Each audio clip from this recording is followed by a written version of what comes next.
Finals is up. Let us go and refresh the challenge page. And the two play-in games are Sith of Angmar versus Stutzmanik and Sherd Mackinaw versus Dude.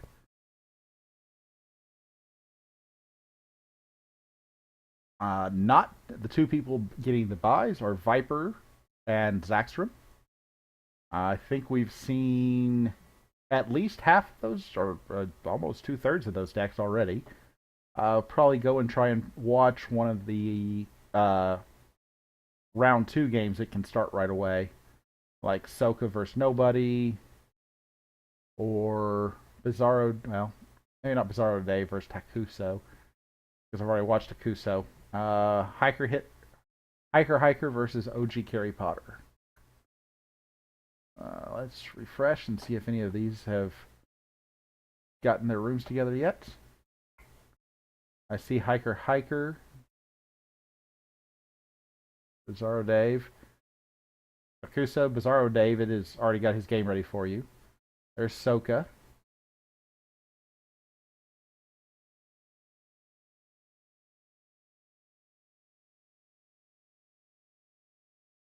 Back. I don't know why I refreshed. The thing was automatically refreshing for me. And this one is started, so we're going to go watch Firesaw versus Justin Rogers, Rangers. KFE.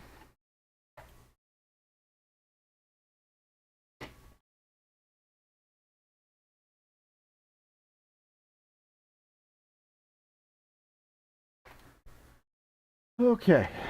We see Justin immediately. Yeah, that has to be immediately choosing the mulligan, even though it's not listed over here. I only see 5 cards there, so I. When it comes to mulliganing, I really don't like mulliganing in the second turn, but if I don't have a card I want to play in the first turn, I will very likely mulligan if I'm first player. The way the rules work, mulliganing on first player is much more beneficial than mulliganing on second player. Let me quickly pop over here for just a second.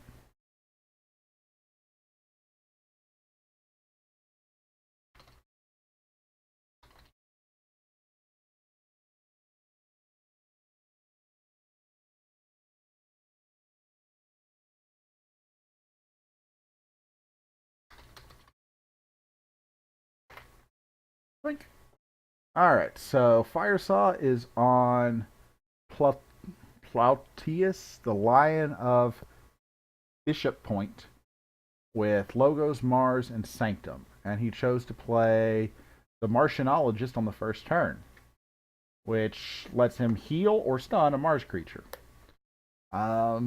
It's good for supporting his deck, but it's not spectacular because his opponent doesn't have Mars. It's a hate card that helps a little bit, but not much. Firesaw doesn't think that his deck is going to go particularly well, but we will keep an eye on it and see. He's played out a Flaxia after bouncing the creature with Nature's Call. So he gets 2 amber, 3 amber, 4 amber, gain and 5 amber. I came up 1 amber short. He's at 6. Oh, that's because I missed the first turn where he played Control the Weak and discarded Control the Weak. That's sad. He had 2 Control the Weaks and he had to discard 1.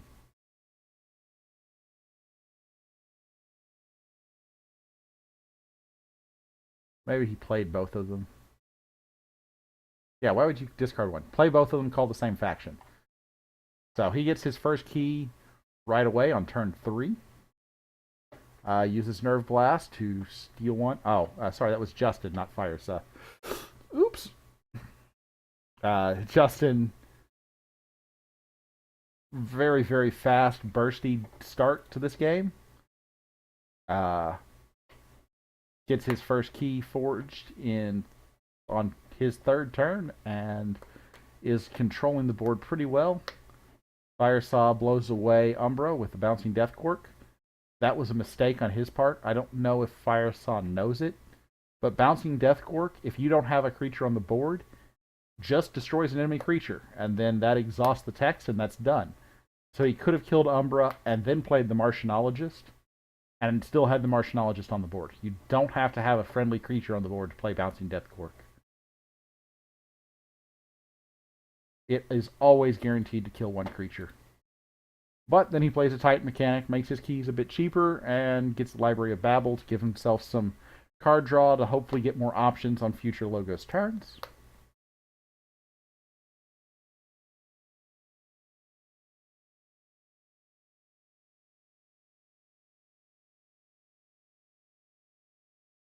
Now, Justin is trying to figure out what to call. He has chosen Dis, Mind Barbs, blows away Wild Wormhole. Wild Wormhole is just a fun card. Gets you an Amber, and you get to play a random card from your deck. Well, it happens to be the top card. So you can set it up with something like Dexter, but that's kind of boring. Plays a Terror. Does not get the bonus Amber because his opponent was not at 0. And then uses Hecatomb to kill it, and then arises it back and plays it again. That would be an amazing play, an amazing combination of plays if Firesaw had not had 1 Amber. Because Firesaw had 1 Amber, that was worth 1 Amber and a chain. If Firesaw had had 0 Amber, that would have been worth 5 Amber and a chain.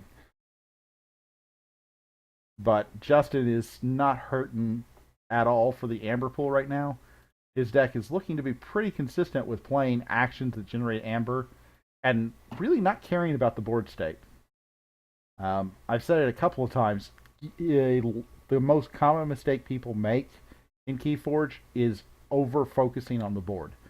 Yes, your board state can generate Amber for you. It can be very important. It can also distract you from what the real objective is, which is getting the Amber to forge the keys. And a deck like Justin's in this sealed deck tournament, with lots of ways to get Amber that don't necessarily control the board all that well, although there's plenty of board control here. Between Nature's Call, Nerve Blast, and I guess that's really it. Definitely generates a lot of Amber for you, even though you don't control the board. He plays out an Urchin, steals 1, puts the Silent Dagger on his Terror, and plays out Carlo Phantom. Carlo Phantom is a card I don't really like. You have to have a lot of artifacts for it to be valuable. It is hard to kill, but I don't know why it has Skirmish. It's a 1-power creature without any sort of fight ability. I don't know. Yes, occasionally maybe you can do 1 damage. It's just the Skirmish seems out of place. Justin forges his 2nd key. One problem with this faction combination is it is not got a faction that's known as for a lot of Amber control. Sanctum's got quite a bit of capture ability. Mars has got a little bit of steal, and the Shatterstorm or whatever it is, where you lose all your Amber and your opponent loses 3 times that. And then, of course, Logos has Dimension Door, which is situationally probably the best theft card in the game, but it is situational. And we now have an evasion signal in play, which is going to support the current I don't care about the board state of Justin by making his creatures much harder to kill in combat. Because now it takes, especially the elusive ones, it'll take an average of 3 attacks to kill them. Champion Ophiel takes out the Terror with the Silent Dagger on it. That seems pretty wise. Then drawing some creatures using Clear Mind, which unstuns each friendly creature. That's nice, but not terribly useful when none of your creatures are stunned, so it's just an Amber.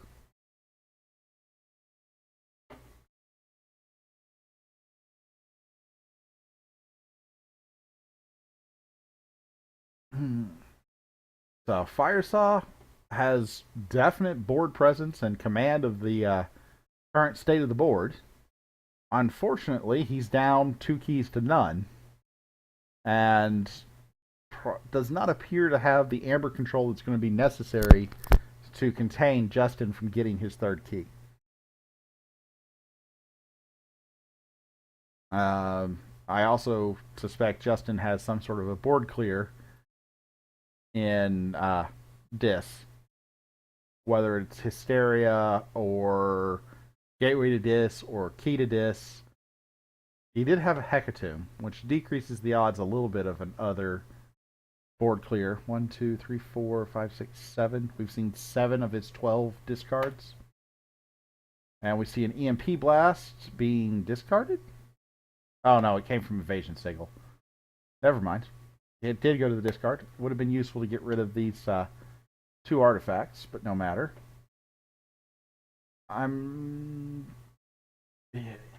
Firesaw is choosing a lot of these fights to A, get the board cleared off, but more importantly, keep himself right at the cusp of being able to forge key, so Justin can't get anything from a bait and switch or too much to protect. Either of those cards coming out of Justin would devastate Firesaw if he had just reaped across the board. So I will frequently say I think people fight too often, but in this case I think Firesaw is right to stick at 6. I might have gone to 7, possibly 8, just because Shadows has a lot of Steel 1 type creatures and cards. And that will stop you from forging when you're at 6. But I don't think reaping across the board would have been the right play there. Now the turn passes back to Justin. He's looking at nothing on his board to an army on Firesaw's board. Justin plays the Lost in the Woods, picking 2 of these creatures, probably 2 that have Amber captured, putting himself now up to 5. He took the Protectrix and the Sequus. Sequus was good because Sequus continues to keep capturing. Nocturnal Maneuvers puts him at 6. So now the difficulty is on Firesaw to find a way to prevent this last key from being forged. Nocturnal Maneuvers, going to choose 3 creatures to exhaust. I don't know that it would matter overly much. I'd probably pick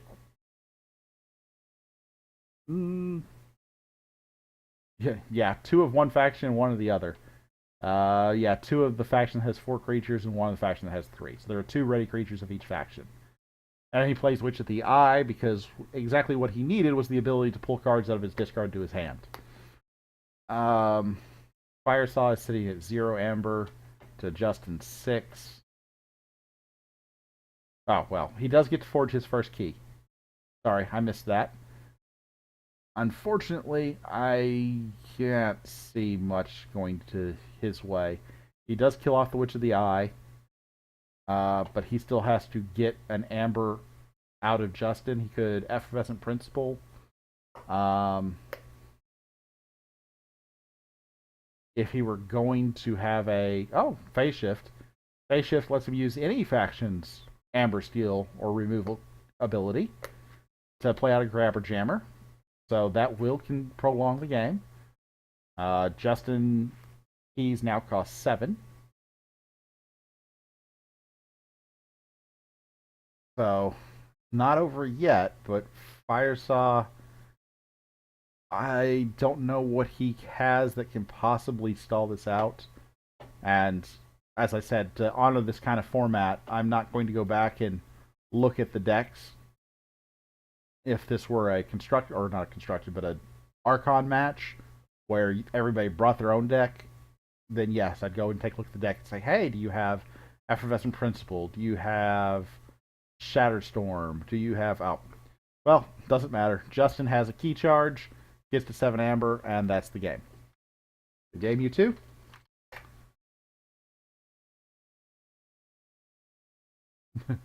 Yeah. Firesaw's deck, I didn't do terribly, but it had no amber control. None whatsoever.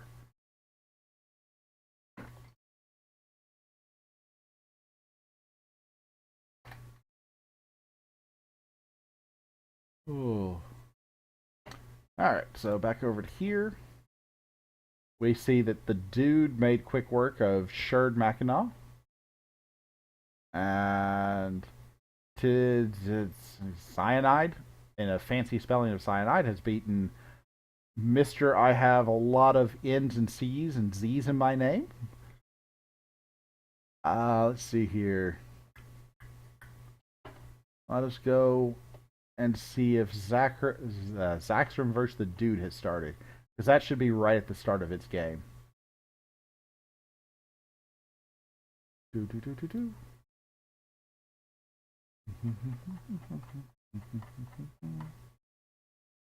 Zaxxram versus the dude. 4 minutes in. Watch. I did not refresh. Crucible Online has a small problem when you're spectating password games. It doesn't like you after you leave them. Watch. KFE.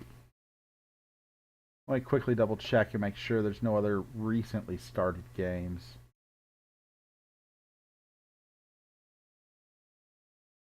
No, all the other games have been going on for 15 minutes. So we'll go to Dude. KFE. Dude versus Zaxxram.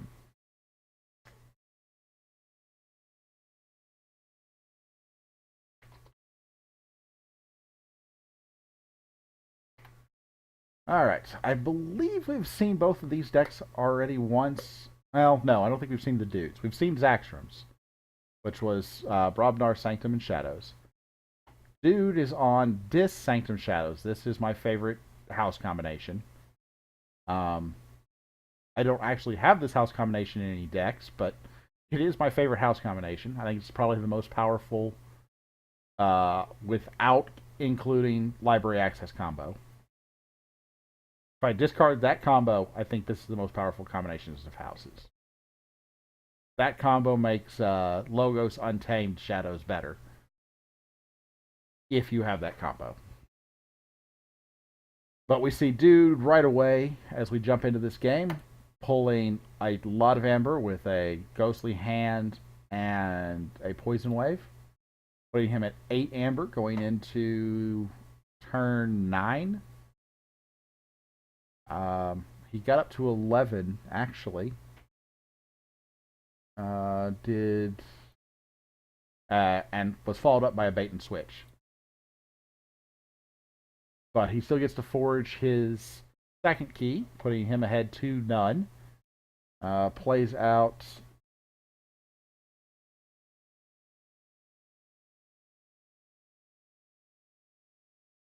I'm not sure what Zaxxram was upset about there. They're playing very quickly, so this game will not take long.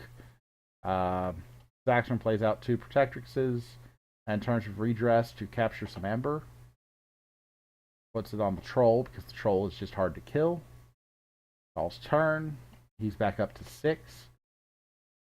He didn't get to forge a key because of the Doorstep to Heaven, which drops anybody with 6 or more Amber to 5. Dude plays out Fear to bounce the Troll and get that Amber back. Then a Dust Imp and an Ember Imp. Pit Demon, Terror. Uses the Dominator Bauble to fight with Maxina. And, wow. I gotta say, I don't like the odds for Zaxxram. Although Zaxxram does get to forge his first key this turn.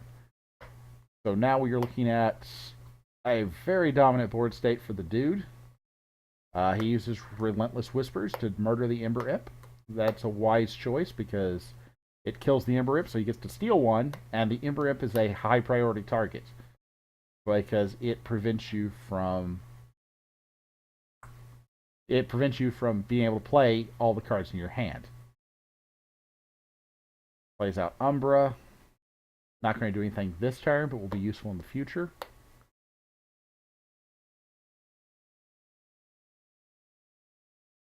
And he murdered the Dust Imp with a second Nerve Blast, which is how the dude got up to 4 Amber.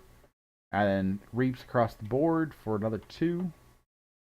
Well, uses the Pit Demon to steal 1, and then reaps with the Terror, putting him at 6. And now the challenge is on Zaxxram to drain him of Amber.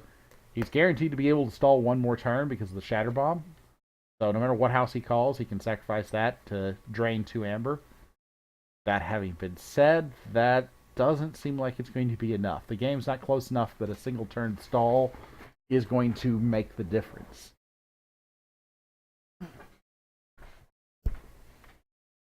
He does use an Anger to fight with the Troll and kill off both Pit Demons, with the Gauntlet of Command as the second one. And then, of course, the Screech Bomb goes kaboom and takes the 2 Amber with it. Potion of Invulnerability comes down. Reap across the board to get back up to 6. And once again, the need is on Zaxxram to figure out how to stop it. He plays Take Hostages, so he will be able to stop it because Protectrix will be able to place 2 Take Hostages. No. Shield of Justice, so Protectrix takes no damage. Kills off Lady Maxina. Lives just fine. Uses Inspiration to ready her. Going to fight again to capture a second Amber. Probably kill off, the Sergeant Zekiel. Plays his own Potion of Invulnerability. And passes the turn back. So dude is at 4 Amber with 2 keys. Calls Shadows. And discards the Key of Darkness. Key of Darkness is a really hard card to use. Plays out a bunch of creatures, 2 of which steal on fight. So Zaxxram gets to forge his second key. He's managed to stall this long. Question is, can he pull out a win? So he can use the Potion of Invulnerability to let Protectrix murder Dodger, and then use the Mighty Javelin to kill Umbra. Get rid of the 2 steel creatures off the board. He's played out a Protectrix and a Staunch Knight. And has another Inspiration to kill off Umbra. I would, if I were him, I would have used the Mighty Lance to kill Umbra and use Protectrix to kill the Terror. It doesn't matter because he has Virtuous Works and Charge in hand. But my thinking would be if he had called Dis right now, he's guaranteed to be able to reap for 2. If he killed off the Terror and used the Mighty Javelin on Umbra, he'd only be able to reap for 1 if he called Dis. It would make Dis not an option. That having been said, the Virtuous Works hurts a lot. However, routine job with another routine job will do it. And then a Nerve Blast. So that's 1, 2, 3, 4 Amber that he stole, taking him from 8 to 4. He's only at 6. He has to get to at least 7 just with the board state that we see here, because Champion Tabris can fight and capture 1 on fight. And he does not get to 6, so dude, if he calls either Sanctum or Dis, is guaranteed to be able to stop him from forging the key. Throws away the Potion of Invulnerability, takes out the Protectrix, and then uses it to fight again, capturing another Amber. So now we are at 4 to 6 on the Amber count, each side having 2 keys. This is remarkably close considering what the board state and the key totals were when we joined this match.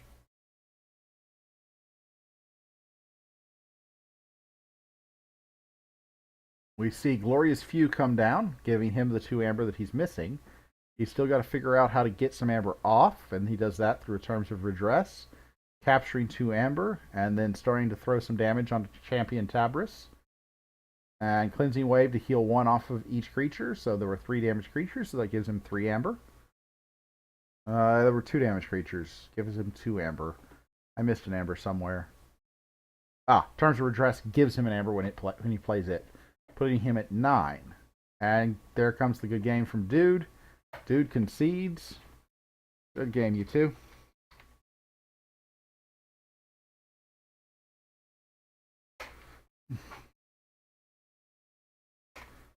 Thank you, Dude and Zaxxum, for letting us watch that one. I thought it was pretty close to over when I joined, but Zaxxum makes a big comeback. Alright, now let's hop out here. I gotta leave the game. And refresh. Let's go look at the challenge board. We still have Sith of Agmar and Stutzman Nick. There we go. Just as a random note from that name, I had a childhood friend with the last name of Stutzman. We see that OG Carrie Potter has beaten Hiker. Takuso, I'm sorry to see that you have lost to Bizarro David. Don't think Bizarro David was in my channel at one point tonight, but he is not currently.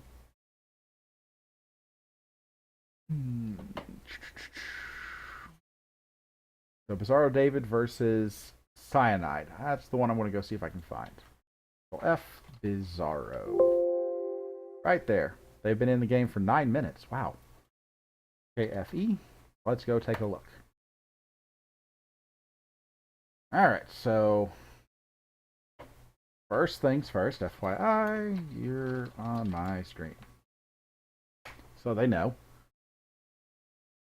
Now, to note, we have Cyanide at no keys on Brobnar, Mars, and Sanctum. Has played a Doorstep to Heaven. Any other notable cards in his discard? A lot of Mars. 1, 2, 3, 4, 5, 6, 7. Over half of his Mars cards have been played. 8 when you count the Dominator that's in play. On Bizarro David's side, he's forged his first key. He has a 4-2 Amber advantage. And has Miasma twice. I don't know if those were really to do any good or just to get the Amber, but past that, nothing jumps out at me too spectacularly. He has a War Drummer in his deck and has already used it. Presumably just to heal at this stage of the game. Because he doesn't have any come into play creatures. And throws away a Doorstep to Heaven. Or no, plays a Doorstep to Heaven. And a Blinding Light. This is a lot of Amber generation in actions right now. And plays out Frankus. And reap and reap and reap.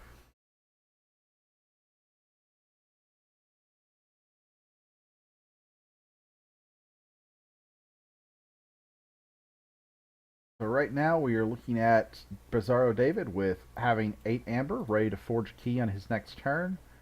Cyanide's got to come up with something that can capture or deplete his Amber pool. Has 2 Valdirs and a Rock Hurling Giant. Champion Tabris can capture 1, but with what's on the board, that's it. He could call Brobnar, use the Gauntlet command to fight with Tabris to capture 1, but that will not prevent the next key from being forged. He could fight Magna the Rat twice or kill Magna the Rat in any particular way. So he could throw both Lord Golgotha and Champion Tabris at Magna the Rat. That will steal the 2 back that got stolen from him and capture 1, which would be the 3 he needs to be able to not let Bizarro David forge a key. Magna the Rat is really an interesting card and quite powerful. When you play her, you steal 2, and when she leaves play, your opponent steals 2. It's a swing, and if they can't answer the swing, you get very close to being able to forge a key. But it's a 4 Amber swing when it comes into play. And I assume that... No, he fought Champion Nafiel. I'm not sure I agree with that choice. I think he should have fought Magna the Rat with both these creatures.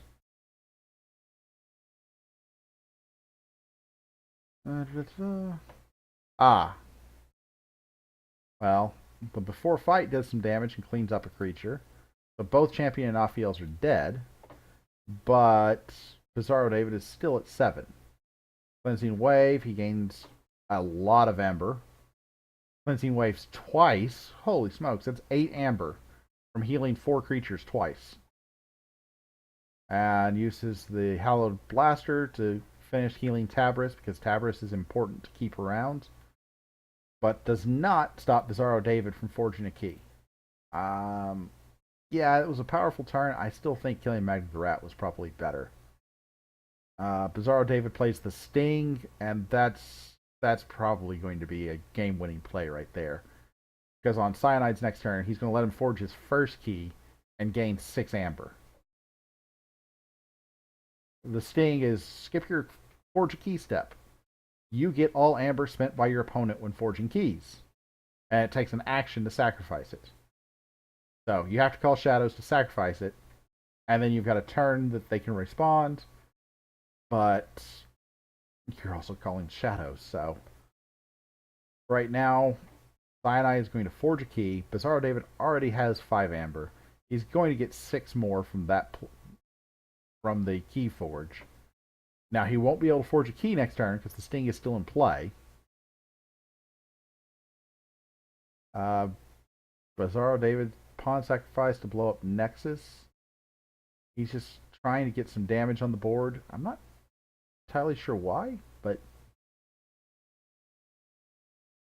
now Cyanide forges his first key, and you see Bizarro David jump immediately up to 12 Amber.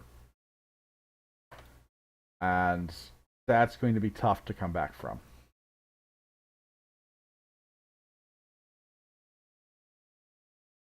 Not impossible, but it's going to be very tough. And Cyanide's going, oh no, the Sting. How do I counter the Sting? I've got 2 turns to do it.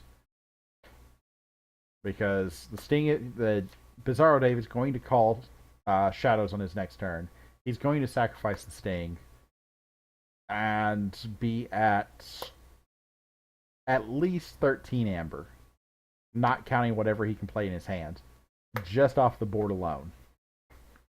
Now, if Magnet the Rat dies here, it would be 10 Amber.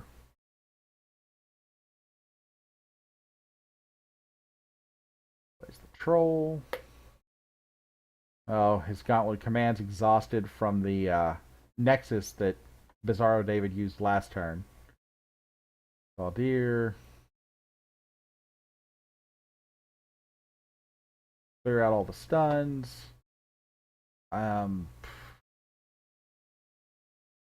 Reap or fight with Fire Spitter. Just reap.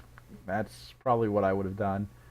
Fighting with him's not going to really do anything. It'll put 1 damage on Magnet the Rat, but that's going to be way too long to rely on killing Magnet the Rat to be able to stop a Keyforge.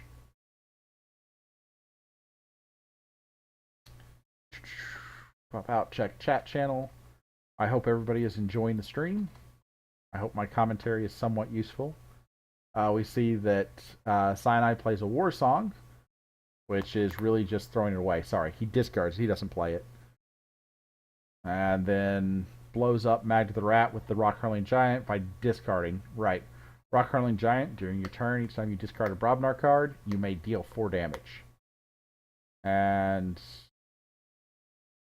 blows up another creature in Frankus. And the board state, once again, is all Cyanide. The actual win condition is all Bizarro David.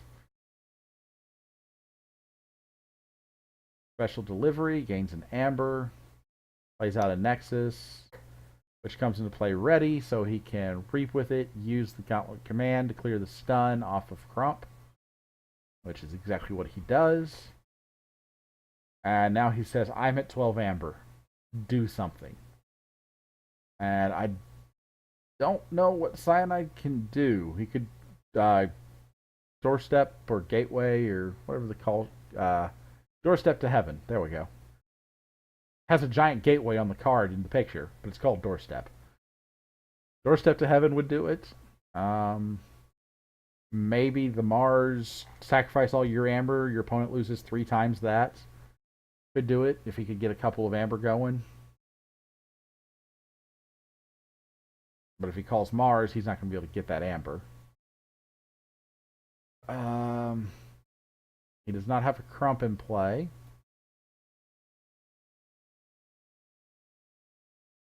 Yeah, Shatterstorm is what... I don't know why I can't remember the card Shatterstorm. Doorstep to Heaven or Shatterstorm. He could burn the stockpiles and do something else. He's got a lot of Brobnar creatures. If he had a pile of skulls, it's only going to be 2. Never mind. Bumpsy, that takes 1 out. He's down to 11. Just need to take out 6 more. And Reap. Reap is not a good sign. Reap suggests that he has nothing else to do. Although he skipped over the Rock Hurling Giant for some reason. Reap with Fire Spitter. Reap with Troll puts him at 6. Reap with Rock Hunting Giant puts him at 6. And then probably nothing else he can do. Well, he's got 1 more creature. The Troll. But I don't see much else that he can get to take it down. And there is the game. Cesaro David advances to the semifinals? Cesaro David, yeah, semifinals. Wow. We're further along than I realized. Back over here. Good game, you two. Leave game.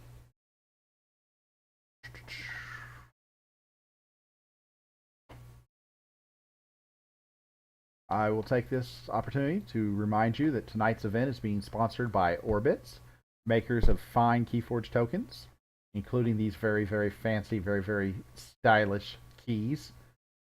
I'm eyeing you. More importantly, also damage tokens, which is the prize tonight. Double-sided with 3 damage and 1 on one side, 1 on the other. Made with, I believe it's zinc. Double-sided. Fiberglass and copper. There we go. Very strong construction. And much stronger than the cardboard that comes with the starter kit. The 4-deck starter with 2 decks that everybody gets the same. I have that. Those tokens. A, there aren't enough of them. And B, they will not last for particularly long if you play a lot of Keyforge. Going with some nice, firm, hard tokens that will last, far preferable. And much shinier.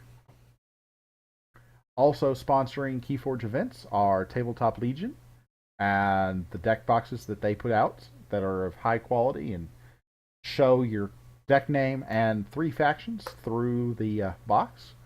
And Burger Tokens, also makers of other fine Keyforge tokens.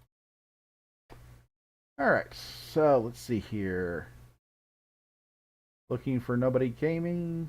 Could go there. Let's go into Viper versus Stutzman Nick. I think that's what I want. 9 minutes. Let's see if there's any that are... this is refreshing and dancing so fast. Yeah, I think they're all about started at the same time. So we will go for the Stutzman Nick game with Viper. And there was no password. You're on my stream.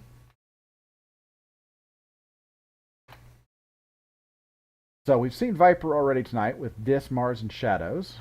Stutzman Nick currently has the advantage, 1 key to none, both at 4 amber, but is on Dis, Logos, and Shadows. Currently has 3 Dis creatures on the board with Tentacus, which makes that Library of the Damned slightly less attractive because he's going to have to pay to use it. Toxin, Reap and make him discard a card, and Schuler, which has an on-play ability that at this point is irrelevant unless he bounces it to his hand.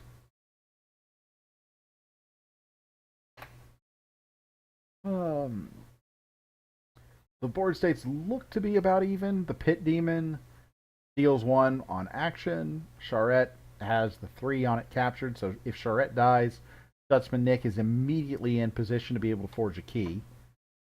The Dominator and is protecting said Charette. And then, of course, Schuler is very damaged, but still there. Still a good reap potential.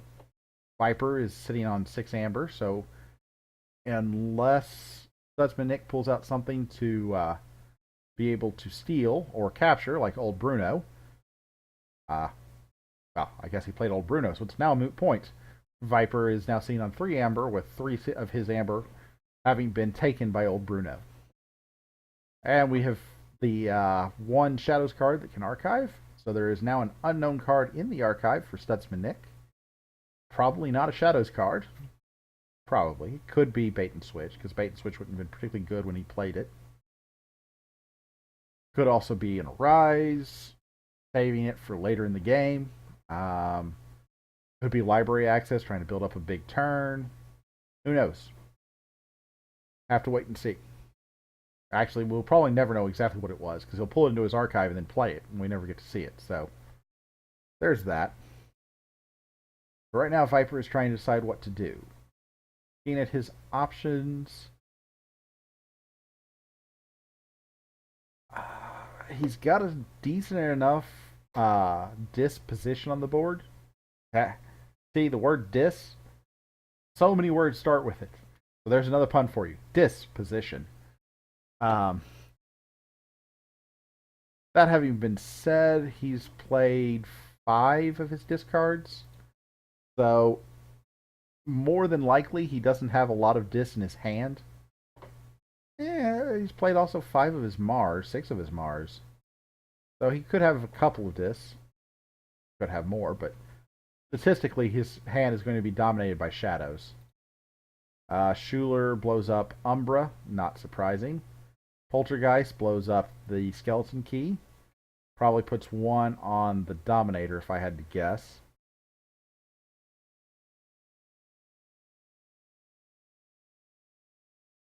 He's debating where to put it, because Poltergeist lets him use it before it gets blown up. It's got to be between the Dominator and the Pit Demon, and since his opponent's on Dis, wouldn't put it on Charette, because Hand of Dis would come in and just eat Charette and take all 4 amber back. Reaps or fights? Fights old Bruno, clears the of elusive, so that enables Pit Demon to fight and kill old Bruno, but leaves his opponent on a pretty strong dis turn just from the board. And he does not pay 1 to archive, because that would have given Stutzman Nick his 2nd key. Tentacus is basically prevented Library of the Damned from being used at all that turn. Although, he probably had to pay 1.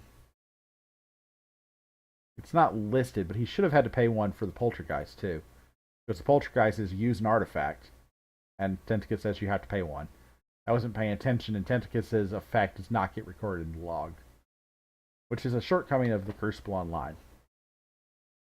But I think, actually, I could probably tell you for sure. If I go back, end of turn 6, it was 3 to 5, and it was still then was 6 to 5. No, he didn't. Poltergeist let him sneak past the Tentacus. Shouldn't have, but it did. And we see Bouncing Death Cork, my favorite card in the game, coming out for board control clear. I just love the flavor of Bouncing Death Cork.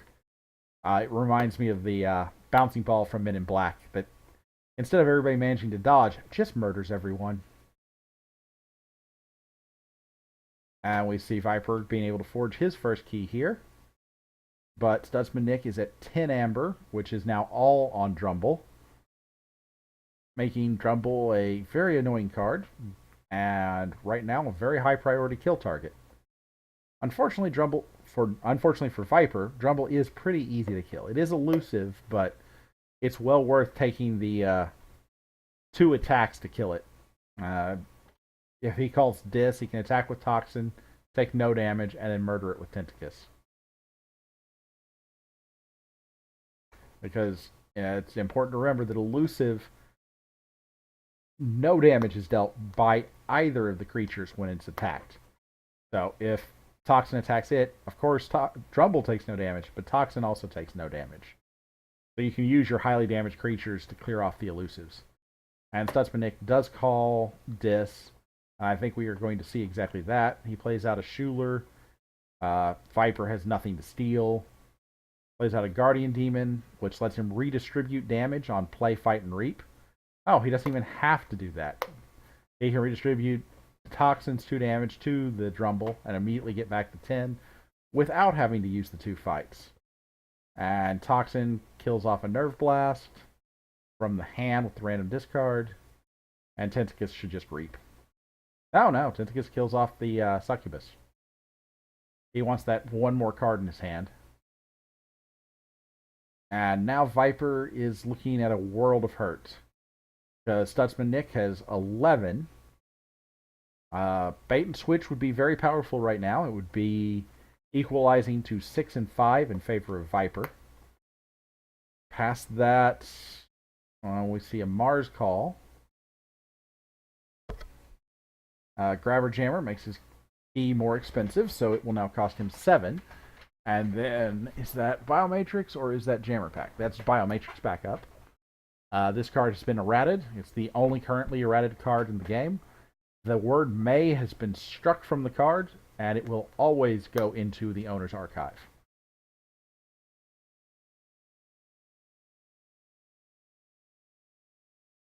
But now Stutzman Nick is still able to forge his second key. It cost him 7.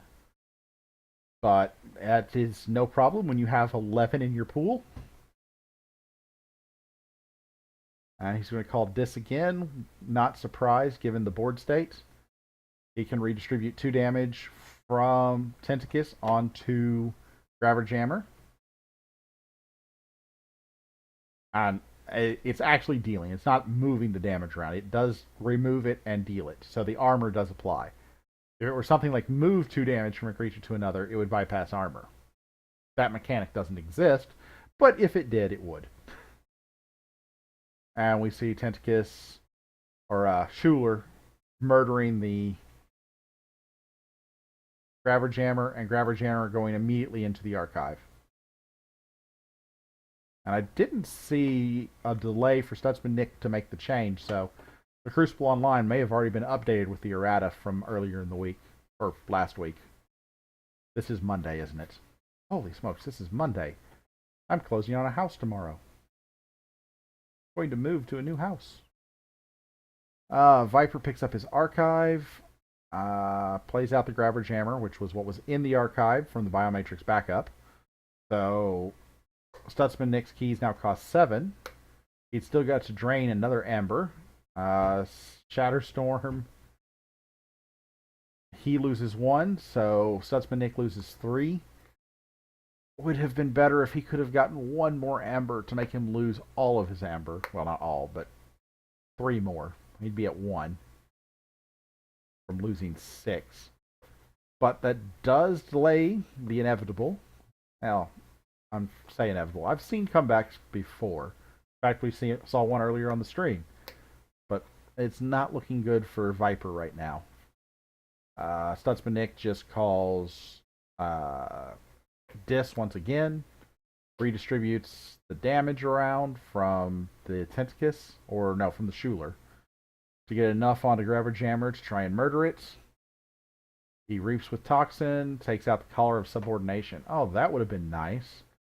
That would have been very nice for Viper to have pulled. Could have taken either of the creatures out there with an ability, and then Schuler blows up the Grabber Jammer. That was a wise choice. He could have reaped with Schuler to get to the 7 and then to the 8, but Grabber Jammer also has the ability to capture Ember when fighting and reaping. So that was probably the right way to go about doing it. Kills off his Schuler, takes out Grabber Jammer. Stutzman Nick is now at 7, needs 6 to forge a key. And so it is on Viper to be able to steal or remove 2 Amber. Viper is playing a Shadows deck, so that is possible. However, it's very much a losing proposition right now, trying to get from behind when your opponent already has enough to forge their third key, and you're seen on 0 Amber and 2 keys away. He calls Mars, he reaps with the Mars creature, gets 2 damage onto the Guardian Demon, plays out Megamouth. This is not looking promising. And he didn't use Mother Gun before he played Megamouth, and that's the game. Passes the turn back, Stutzman Nick forges his third key, and Stutzman Nick advances. Oh,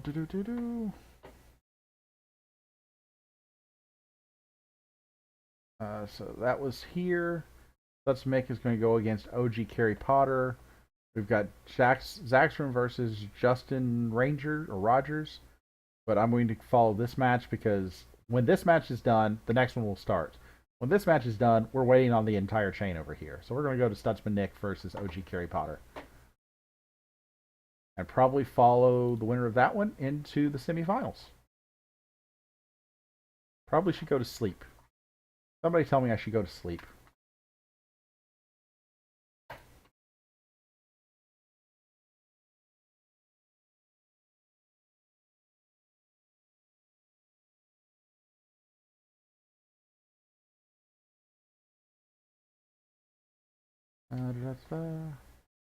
Okay, I'm going to stop doing that way, pop over here. Okay, that looks fine. And then back over to here. Nope, not the one I wanted to click on. Stutzman Nick. AFE.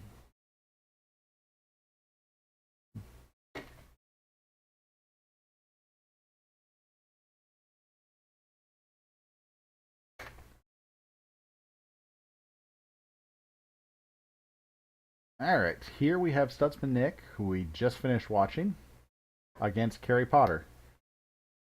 Carrie Potter we have not seen yet. It is Dis, Sanctum, and Untamed. An interesting deck combination. Things, of course, to watch out for are your Doorstep to Heaven. Massive Amber game potential with Hunting Witches and Full Moons. Some discard regrowth type abilities with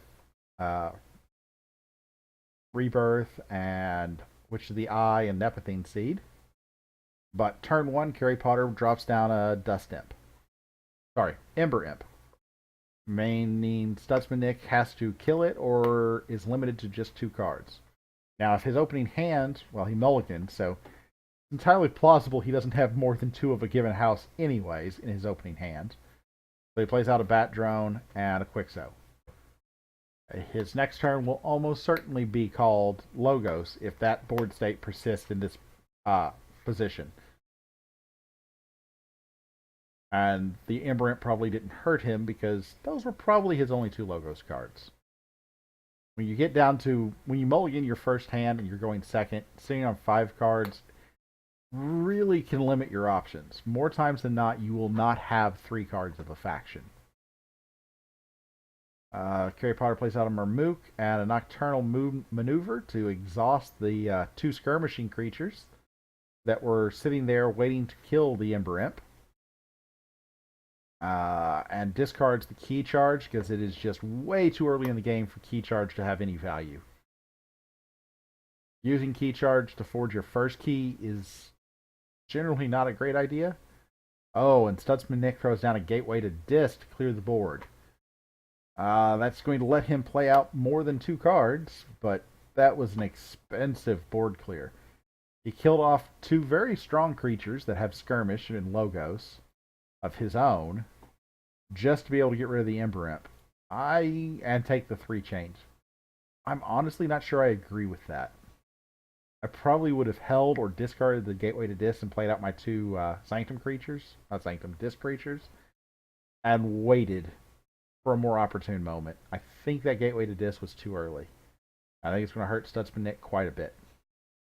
Harry Potter turns around and drops 3 Sanctum creatures and a Whispering Reliquary.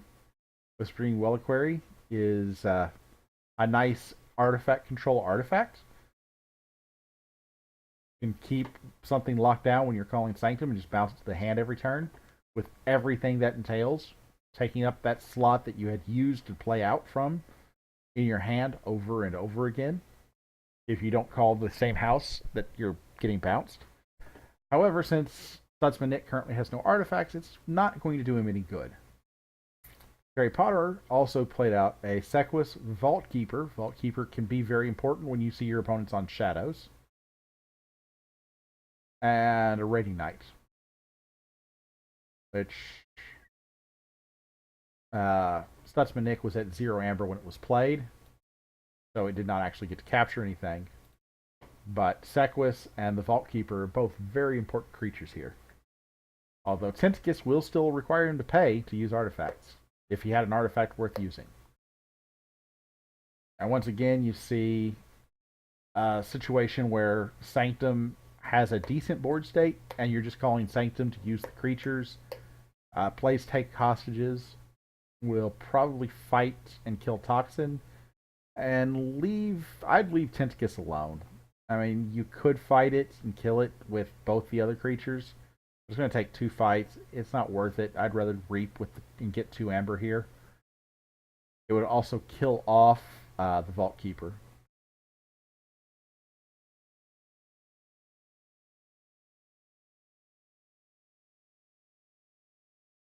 Yeah, just reap across the board. Tentacus isn't doing any harm right now because you don't have an artifact worth using.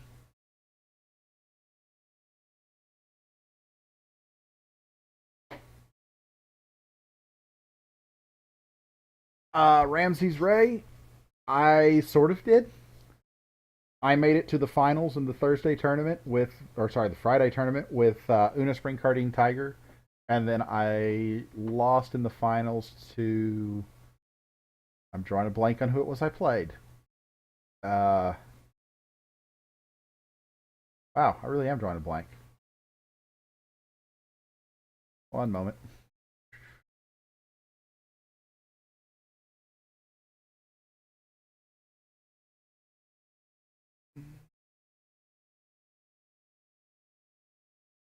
I was messaging with them afterwards. Soka234. Thank you, Keyforge Events. Lost to Soka, but Soka had already won a prize for the month, so the prize fell to me instead, which I greatly appreciate. The sponsors for Keyforge Events are amazing.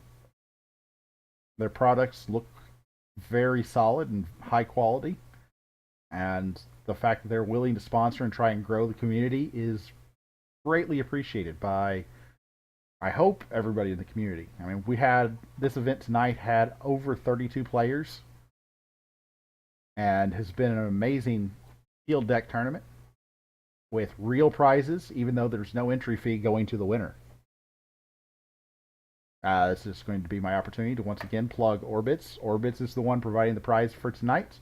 It will be the Keyforge damage tokens, high quality, durable tokens. But back to the game, because that's what we're all here for. What has happened while I've been off answering the question of Ramses?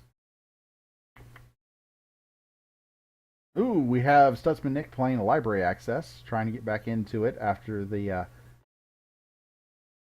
issues earlier with the board state. Neither side has managed to get an amber pool large enough to forge a key, so it's been a bit of a back and forth. You can see the Lash of Broken Dreams has come down, and Customs Office. So not only do you have to pay to use an artifact, you have to pay to play an artifact. So Harry Potter, I haven't seen Harry Potter's deck at all yet. This is the first time Harry Potter's been on the stream tonight.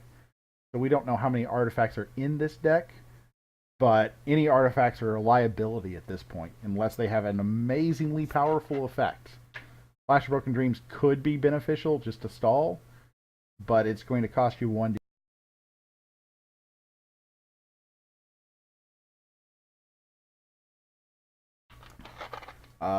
Other options, I don't know. But Stutzman Nick has drawn through a little bit of his deck. Play a phase shift and use that to Nerve Blast and steal 1. And trying to figure out where to put the 2 damage. I would put it on Toxin unless you're planning to do some fighting.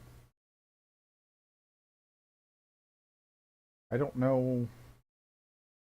I'm a bit confused there. The Stutzman Nick played the Nerve Blast, but I don't see that the damage landed on anything. I find a bit odd, but okay. Maybe he hit it on the armor and then it didn't show up in the log. Not sure. That would be trying to prevent Cleansing Wave from getting a lot of value later on. Protect the weak. The Terror gets an armor and taunt. If you haven't ever noticed it, taunting creatures move up slightly on the Crucible. So when you see all of these cards aligned along the bottom and then this one up a little bit, that's just a visual cue indicating that this creature is taunting, protecting its neighbors. And then we see him reap across the board, and Carrie Potter now sits at 6 amber, enough to forge her next key. His next key, sorry, her. Going to leave the gender pronouns alone. So we see that all of that reaping has been occurring. Miasma comes out to prevent that 6 from becoming a key.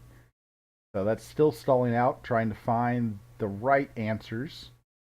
But he's on Shadow, so Miasma was unnecessary because Umbra is going to steal 1 anyways. And realistically, yeah, let's say he could use the Lash of Broken Dreams, but no, Nexus is going to use the Whispering Reliquary to bounce the Lash of Broken Dreams. And then hopefully get the Customs Office when it comes into play again to steal 1. Not steal, pay. Oh, right. The Vault Keeper is in play. My earlier statement about Umbra was an error. Umbra will not be able to steal 1.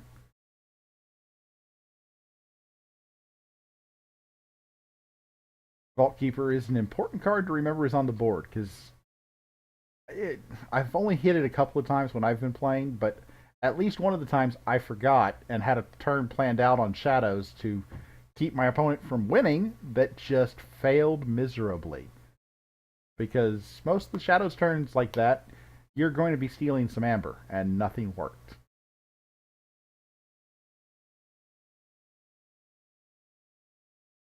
Now, he's not particularly tough to kill. He is a beefier than most any Shadows creature, though. Dodger, I think, is the only one that can take him out one-on-one.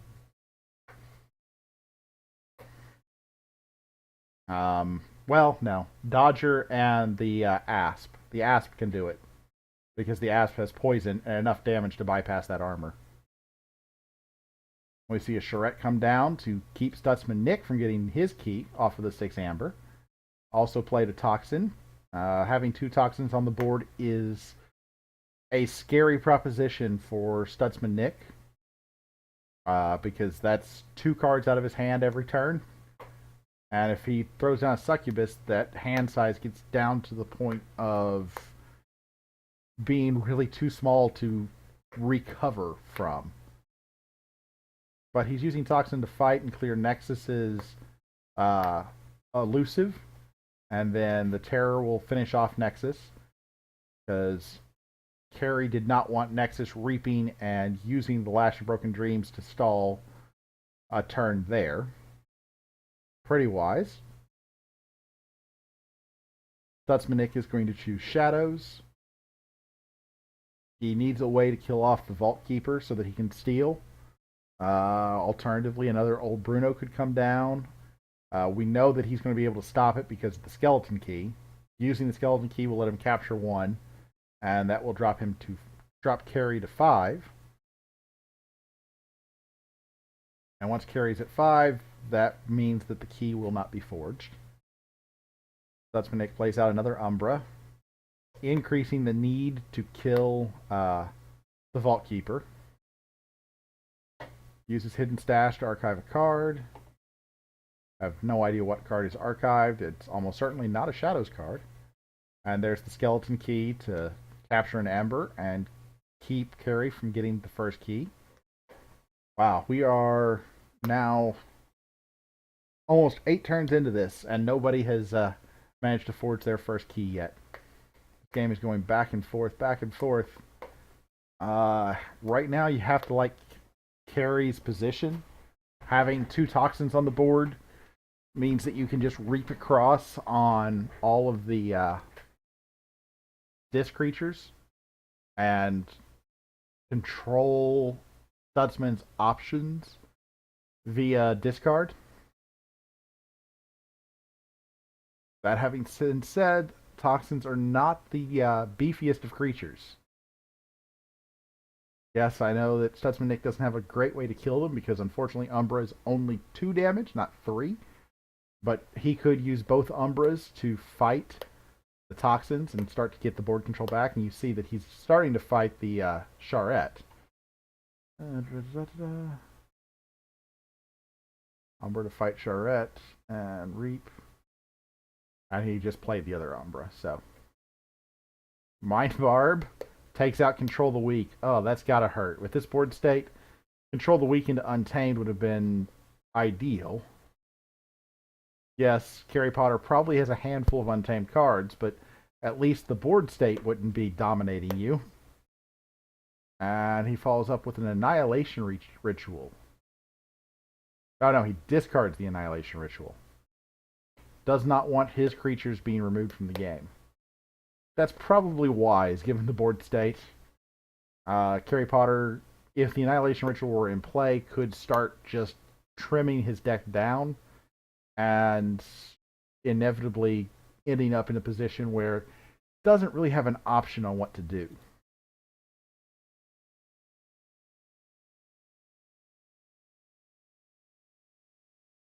Now we see play passes back to Stutzman Nick. Carrie Potter is at 12 amber.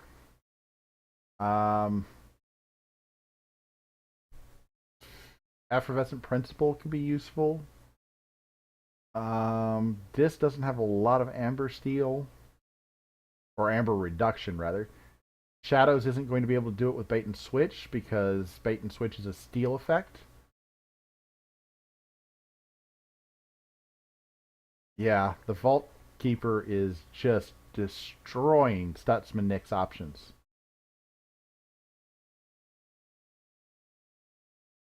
Those Umbras would be so much more useful if the Vault Keeper weren't in play. And there goes Umbra taking out Charette so that Stutzman Nick gets the Amber back off of him. But right now, the Vault Keeper is the MVP of this match. Because that just prevented... he was at 5. 5, 12, would be 17. 8, 9 swing. So that would have been a 5 amber swing in Stutzman Nick's favor on that bait and switch play. But because of the Vault Keeper, it has no effect. Technically, you could say that it was an infinite loop, but it's pretty obvious the intent there is that bait and switch just doesn't work. It can't do anything.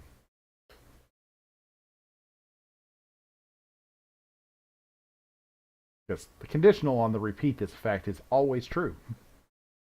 Hence the infinite loop. And it is not susceptible to the rule of 6 on a single play.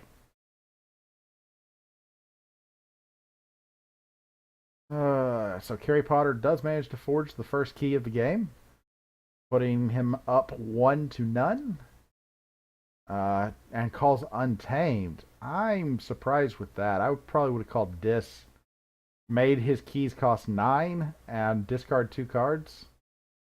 Unless he's got something... Oh, he's going to regrowth. Ooh, he pulls back Murmook, so that's going to cost 7. And he already has a Murmook in place. That now costs 8. If he can drain 1 more Amber, my Alash of Broken Dreams comment seems kind of silly. Lost in the Woods. Are you going to bounce all three of his creatures? You are, aren't you? Oh no, Lost in the Woods.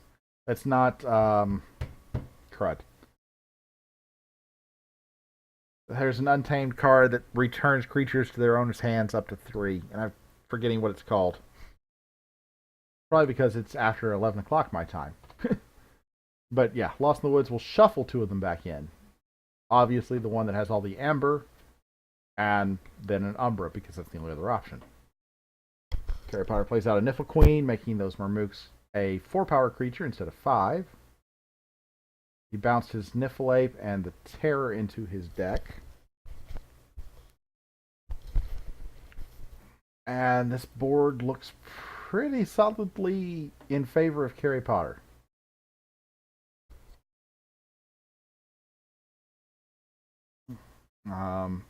I still think calling Untamed there was a mistake. I think you would have been better served to have called Dis and made him discard 2 cards from his hand. But c'est la vie. Having seen what you played, I definitely think Dis was the better call.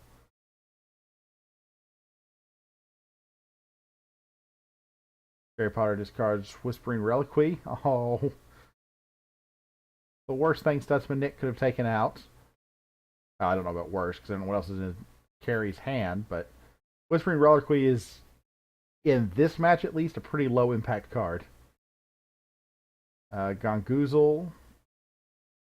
I would take out a Toxin.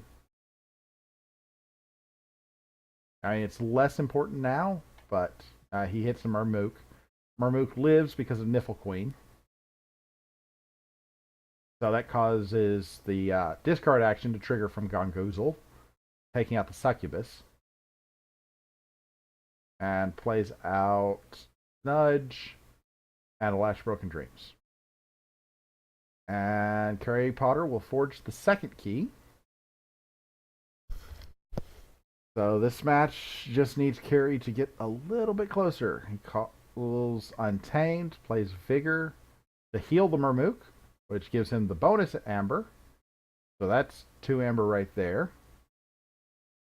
Plays Cooperative Hunting, kills off the 1 remaining creature.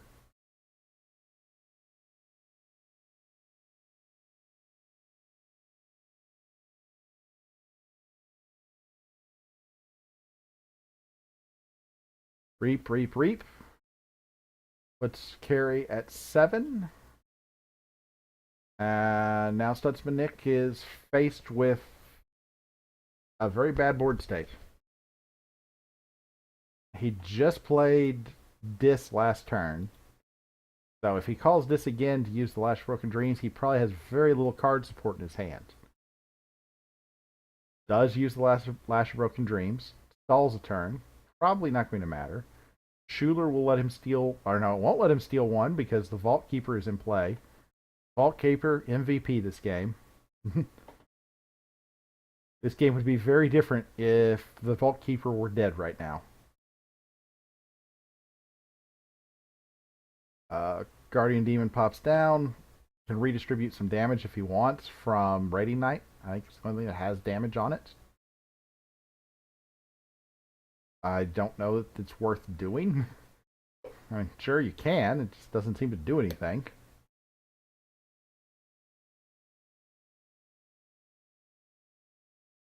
And he chooses not to, and it's back to Harry Potter, who is at 7 Amber. Keys currently cost 9 thanks to the Lash of Broken Dreams. Honestly, again, I would just call Dis. Make him discard 2 cards, reap twice, get to 9 Embers. The Lash of Broken Dreams is less impactful. Play cards from your hand if you have them, and Harry Potter does in fact call Dis. Plays Gongoozle to gain an Ember, and make him discard a card, 2 Toxins. It'll be 3 cards. Half of Stutzman Nick's hand is gone. So his options are getting slimmer and slimmer. Because there's still 2 more cards. 1.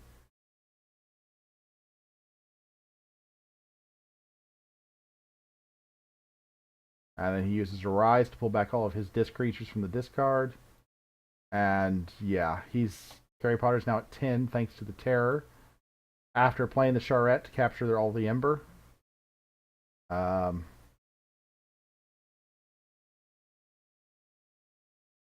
doesn't seem right. I think the Terror was played before Charette. But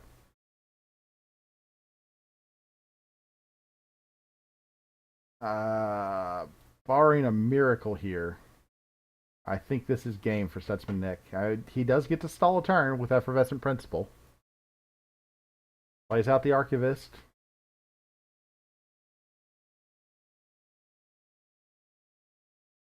But that's a stall tactic. Right now, Harry Potter should just call Dis again and reap across the board. Stutzman Nick can't play another card thanks to the Ember Imp.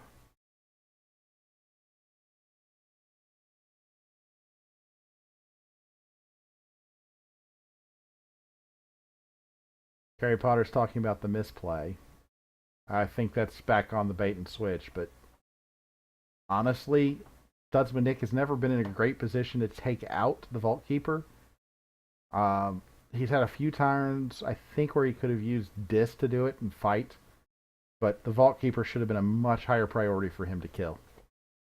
And because of that, his Shadows has been effectively neutered. Yeah. Oh, I see what Harry Potter's complaining about. It was what I was mentioning is the Charette was played after the Terror. Charette would have drained all the Amber, and then the Terror could have given Harry Potter another 2 Amber. Not going to matter.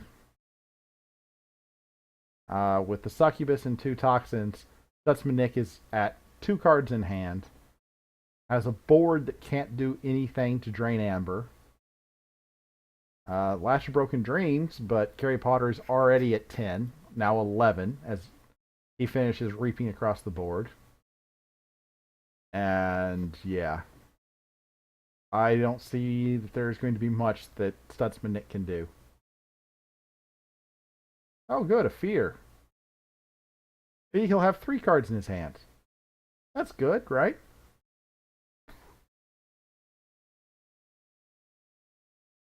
Stutzman Nick is saying he pulled Gateway to Disc too early, and that may be true. I also think he misused it. I don't think he should have used it when he did. Instead of using it, he should have either discarded it or just held it for a later turn. That could have let him take out the Vault Keeper, and this would be a massively different game. Vault Keeper is the easy MVP in this match. It has prevented so much theft from Harry Potter.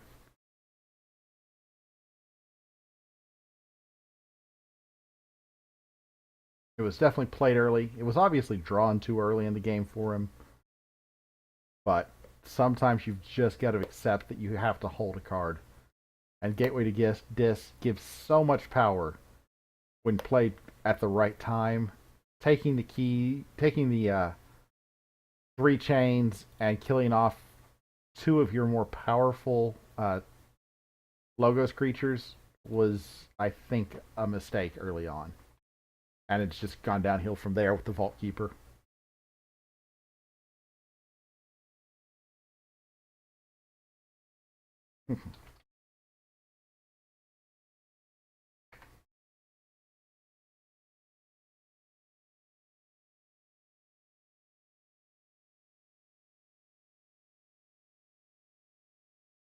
All right.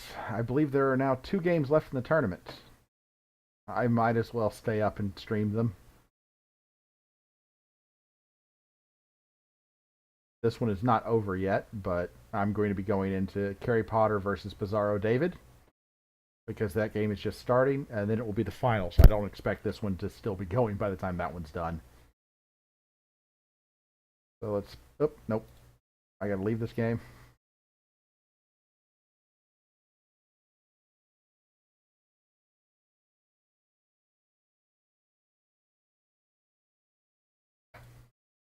All right. The semifinals. And we will be watching Harry Potter versus Somebody that's not on yet. Bizarro David.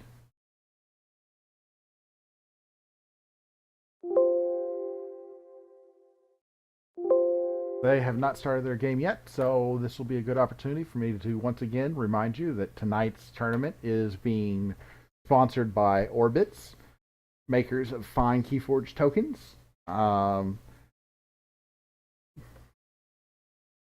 They will be providing the prize tonight, which will be the Keyforge damage tokens. Other nights, I believe next week will be providing the key, the very very nice looking keys.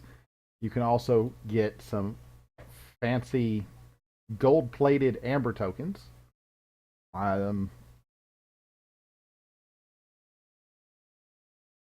Or some stun tokens, because everybody knows that the stun cards that come in the starter set are actually pretty terrible.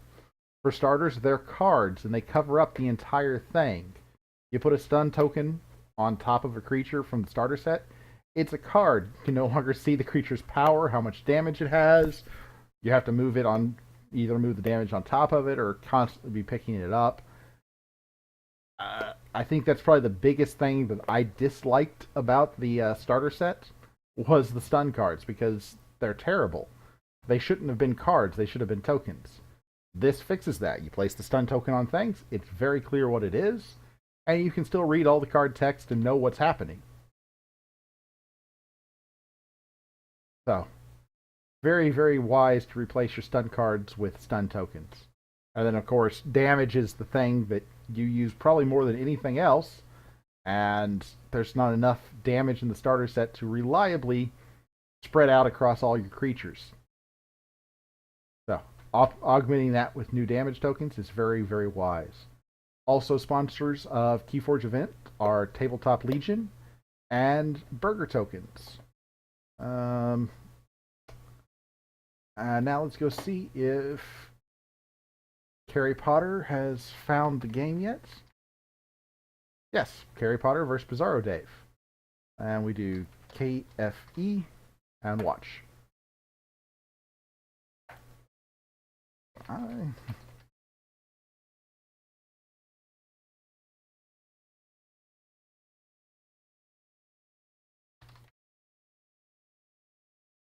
Alright, so we see that Carrie Potter has the Gorm of Om, an artifact destroying artifact. Can be useful. Right now, not so much, but it is making Bizarro David strongly consider what they are going to be putting down in terms of artifacts. So if he were to drop a Gauntlet Command right now, it would get blown up. And we see that Bizarro David is already on 7 Amber from a Virtuous Works, a Doorstep to Heaven, and a Take That Smarty Pants. 1, 2, 3, 4, 5. And probably a little bit of Reaping as well.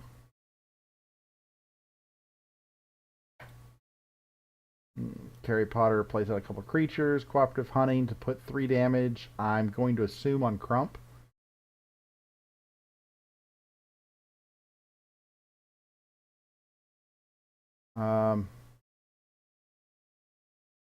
Oh, was there a Nexus on the board that I missed? I don't see the damage from the Cooperative Hunting, but there is a Nexus in the discard. By the way, you can now see that Justin has beaten Zaxstrom to be the first person to make it into the finals. So it will be the winner of this game versus Justin. And we see that there was a War Drummer come down, which meant that Crump got to come back out, fully healed, and then Kangar Chieftain allowed him to fight. And probably fought twice? No? Okay. Yeah, okay. So Crump killed Commander Remiel, and then Crump killed the Niffle Queen. Yes. Crump killed 2 creatures, drained 1 Amber that prevented Carrie Potter from forging the first key. Bizarro David gets his first key last turn. I kind of missed that, sorry. But has 2 Brobnar creatures on the board. And is now considering what faction to call. And goes with Shadows, drops out Special Delivery. That's another Omni artifact that sacrifices itself. Deal 3 damage to a flank creature. If that kills it, purge it. And plays a Miasma. Since there wasn't enough Amber that was for carry to Forge, that was just to be able to get the Amber off of it. Miasma is a card that basically I play it anytime I can. If I get it to use it, skip a Forge Key step for benefit, spectacular. But mostly it's just there to use it for the Amber. If I call Shadows and have it in my hand, I'm playing it no matter what the state of the game. It's very unlikely that I would hold it for any reason. And there's no reason not to play it. So, Kerry Potter throws out a Murmook. And reaps with the Fuzzy Gruin. No, fights with the Fuzzy Gruin to take out the Chieftain. Regrowth to pull up Fuzzy Gruin, I assume. Yes. And we'll play Fuzzy Gruin out again for 2 Amber, putting Kerry Potter at 8 and Bizarro David at 4. If you're not familiar with Fuzzy Gruin, the person that plays it gets 2 Amber, and the opponent gets 1.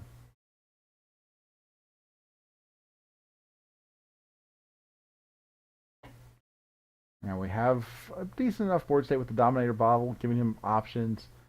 And Bizarro David plays the Sting.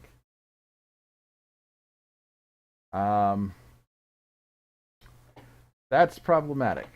Pawn Sacrifice blows up a couple of creatures. Combined with Secret Needle, takes out the Charette. Also took out the Murmook. So gains a couple more Amber, putting him at 9. And then the Sting picks up the 6 more, putting him at 15. And Doorstep to Heaven would be looking pretty good right now for Kerry Potter. Gotta say, that's a bit of a pain turn. This Bizarro David will obviously be calling Shadows on his next turn, sacrificing the Sting, be able to spend the 15 Amber as soon as possible.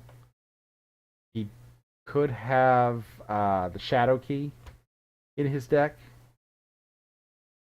Kerry Potter chooses Sanctum, plays out the Whispering Reliquary, plays out a Sequus.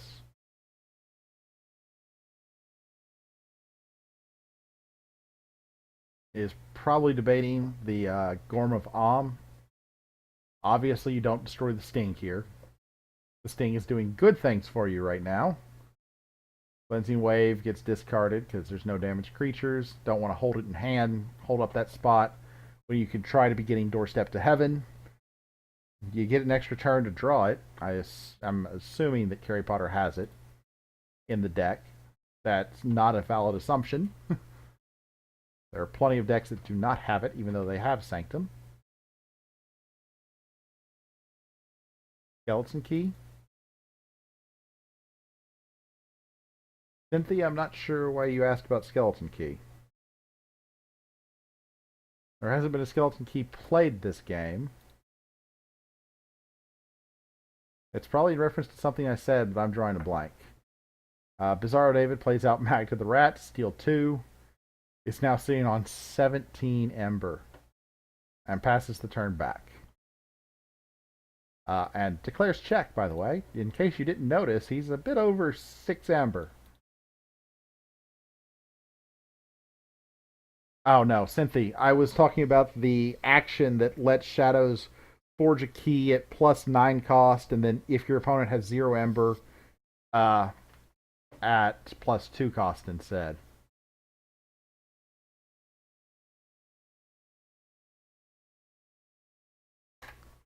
See if the compendium tells it to me. Key of Darkness is what I was thinking of.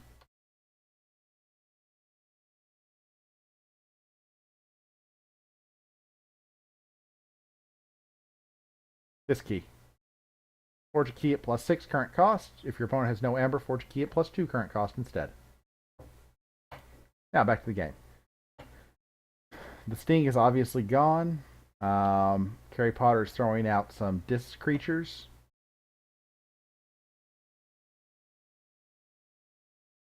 Using Dominator Bauble to probably reap with Sequus and capture 1. That's not going to be enough to prevent the key from being forged. Oh no, he uses Sequus to kill Magda the Rat. That's two. Two amber. Still not enough. And Bizarro David forges his second key and still has enough amber left over to forge the third on the next turn. Special delivery is used to blow up Toxin and purge him from the game. Sanctum is the active house, throws out Frankus. Sergeant Zekiel to ready Frankus and probably kill off the succubus. This is not looking good for Carrie Potter. And Champion Anafiel pops in to protect Frankus. Alright, Carrie Potter, it's now or never.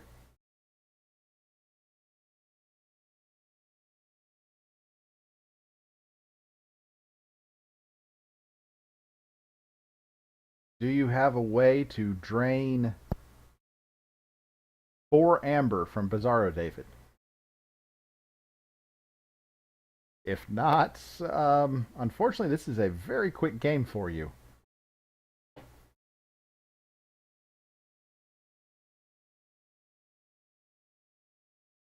I'm not sure what Zaxstrom is saying. Ugh. Carrie Potter calls Untamed. What could happen in Untamed to steal 3 or 4? I'm not coming up with anything. Stampede is there, but he doesn't have enough creatures to have Stampede activate. And there's the GG. So your finals will be Bizarro David versus Justin Rogers. Someday I'll figure out how to pronounce this name because it has no vowels.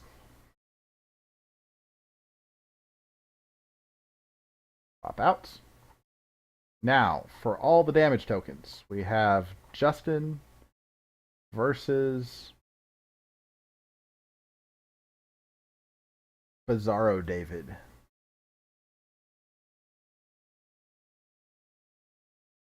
Pop over here to Discord real quick. Pop down to here.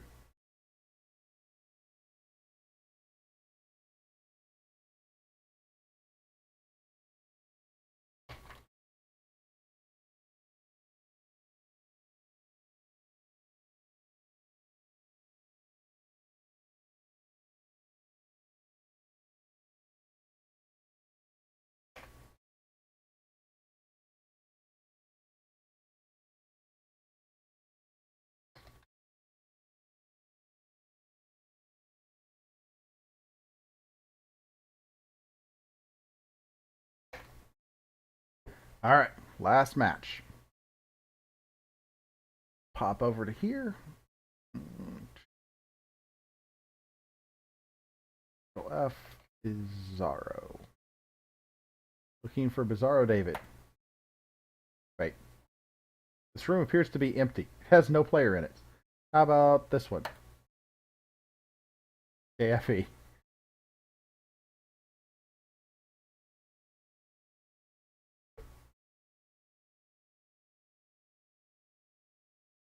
KFE. Fresh. Come on, Crucible. There we go. KFE. Aha.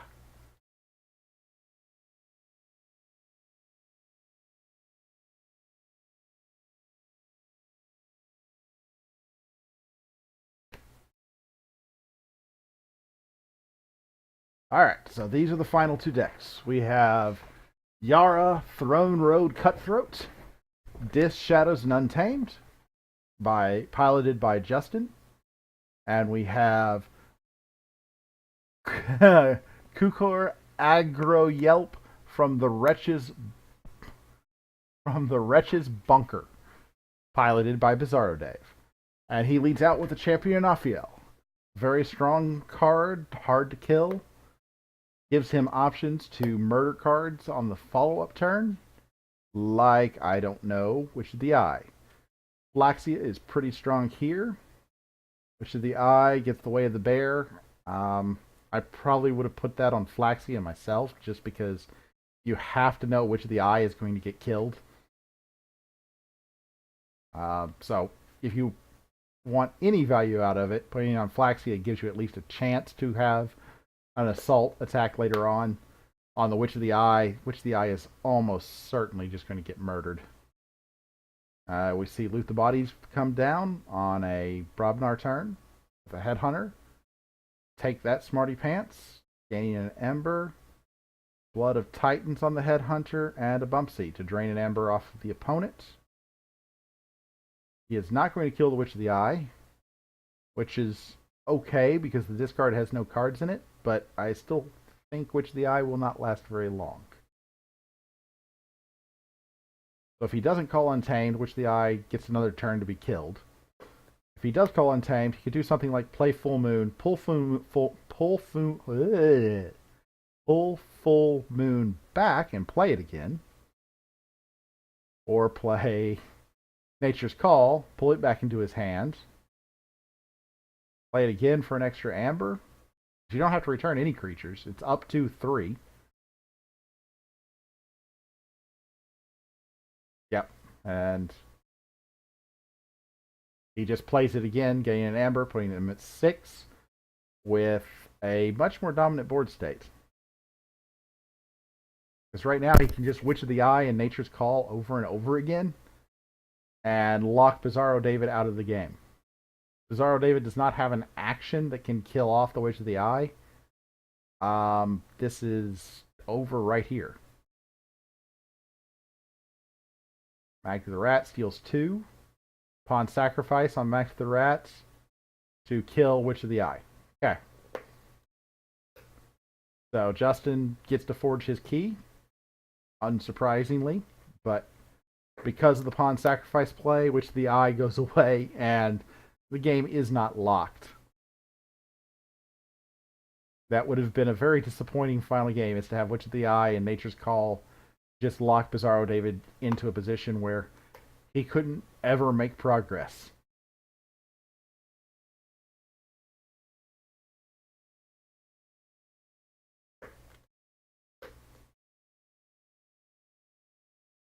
Good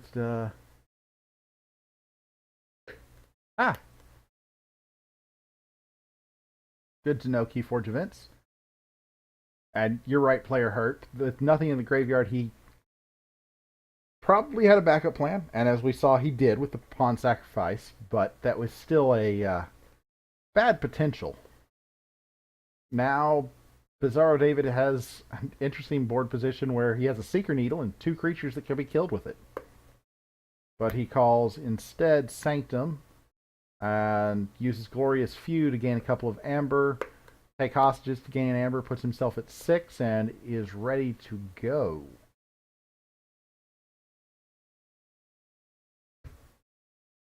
Gets the Champion Nafiel back into play. Sitting on 6 Amber. It's not spectacular. Carlo Phantom, each time you play an artifact, not use. Use is Tentacus. Uses the Vigor to heal Flaxia. Clears Flaxia's stun. And had enough damage on Flaxia to get the bonus Amber.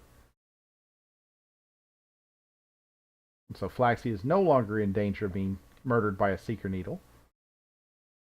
Pass back over to Bizarro David. Play out Brobnar. Get a couple of big, beefy Brobnar creatures. Bumpsy takes away one of Justin Ranger's Amber. Lets Headhunter fight. When Headhunter fights, he gains another Amber.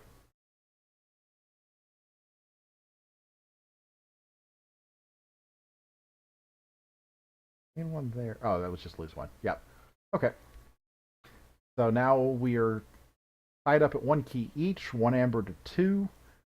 Slight board favor in Bizarro David's side, but Justin comes back with a Key Hammer, smashing that key that Bizarro just managed to forge. Now can he follow that up with something that will drain the Amber back down, like a Burn the Stockpiles? I don't know why I say Burn the Stockpiles when he's playing Dis and doesn't have Brobnar in his deck at all. Shows how much attention I'm paying.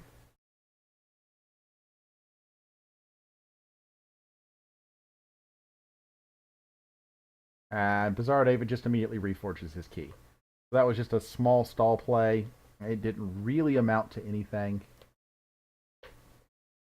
And Justin Rogers has used a Rise to pull back his untamed creatures.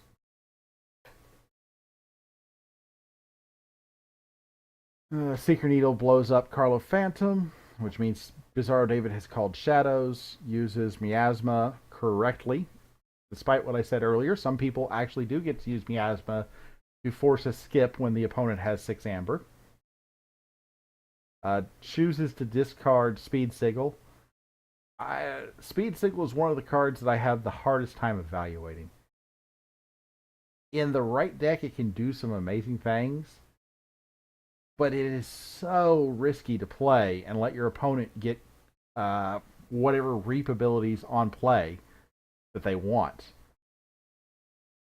Justin's going to choose Dis and just control the weak. All he's going to do. Forcing Bizarro to play Shadows. Bizarro plays out a second Hunter Needle, or Seeker Needle. And uses it to blow up his own creature to gain an Ember. And Justin Rogers forges his second key. Bizarro is now down 2 keys to 1.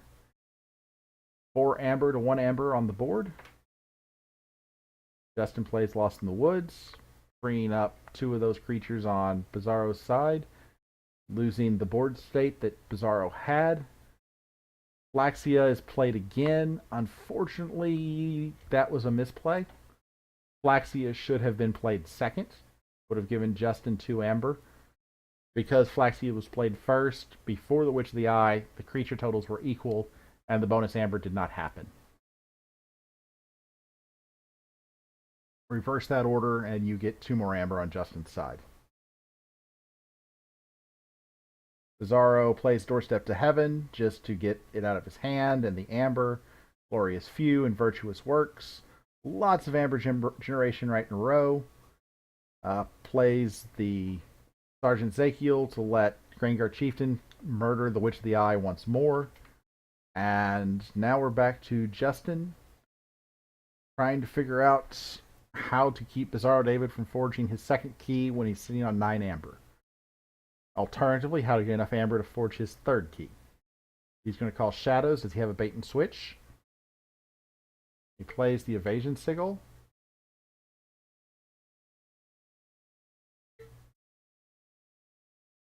And throws a Poison Wave, putting 2 damage on everything. Not sure that was the smartest play. Silent Dagger on Flaxia. And Skeleton Key to capture 1. That lets Bizarro David forge his second key. Throws Oubliette away because there wasn't a target for it.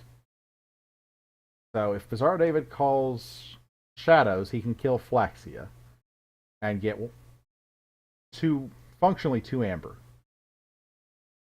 Now, whether that's the best play he has or not, I don't know. Because I don't know what's in his hand. Here, the hand is going to dictate what his play is. If he calls Shadows, the fact that the Seeker Needles can take out Flaxia is just a nice bonus.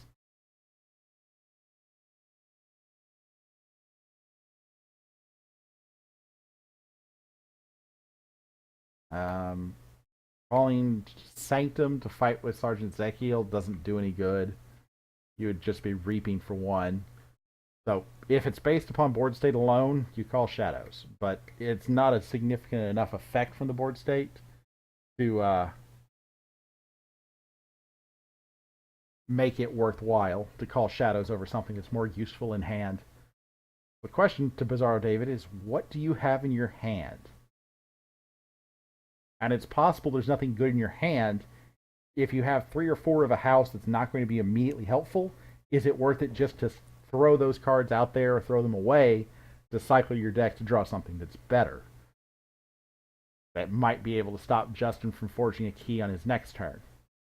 Because you've got to know that Justin is going to gain 1 Amber somehow on his next turn. Reaps with Sergeant Zakiel. Plays the Sanctum Guardian. Sanctum Guardian on Fight or Reap, it swaps places in the battle line, and it has Taunt. And then Frankus, whenever he kills a creature, he captures an amber. So that's 1 amber potential. Right now in the board state, Justin has to get to 7 amber to have a chance of winning on his next turn. Ah, never mind. Lost in the Woods. We only had to get to 6, but Lost in the Woods is going to help.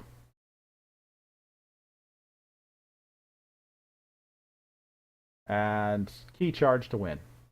Didn't even have to worry about it. Good game, you two. That right there is why Key Charge or Chota Hazri are arguably the most powerful cards in the game. Because you can win without letting your opponent have a response. I am absolutely certain Bizarro David had something in his hand to drain 2 amber to get him off of the 7. Well, I'm not absolutely certain, but I'm pretty confident. Thanks to the Key Charge, it doesn't matter. When the name of the game is Forge Keys to win, and there's a card that lets you forge keys on your turn out of cycle, Key Charge is just really, really strong. At a cost of basically +1 amber, it's easily the best. It and Chota Hazri, because they're the same thing. Just one of them has a body attached. The best out of phase key forging mechanic that there is. Congratulations to Justin.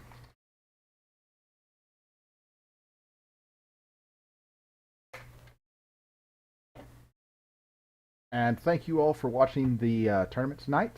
I will be uploading all of this footage to YouTube, minus the break between the end of the main rounds and the start of the final rounds, where we had no game to watch and we're just waiting. I'll cut that piece out and upload it all to YouTube if you want to catch up on it.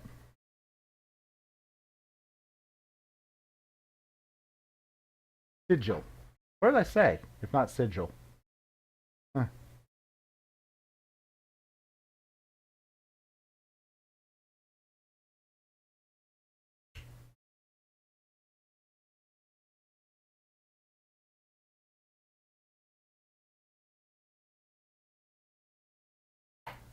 All right. In any event, I'll be uploading it to YouTube. My YouTube is in the various media channels on the Discord if you want to find me. You can also just search for Math Nut. I'm pretty certain I'm the only Math Nut that comes up, although I haven't actually done a vanity search on YouTube to see that. Also, thanks to our sponsor, to the sponsor of the tournament tonight, Orbits. Once again, it's orbits.com, AURBITS.com, to purchase very nice Keyforge tokens. Much nicer than you would get in the starter set cardboard version. Also, thanks to the other sponsors of the Keyforge events, Tabletop Legion and Burger Tokens. And thank you for listening to me ramble on for the better part of 3 hours following these games live, and I hope you found my commentary entertaining or informative. Let me know what I can do better in the future, and thank you for watching. If you enjoyed it, click the subscribe button. I stream quite a bit of my own games, although I'm probably going to be somewhat scarce for the next couple of weeks. If you weren't on the stream earlier, I am purchasing a house literally tomorrow. We close at less than 12 hours from now, and we'll be in the process of moving. But thank you very much, and good night.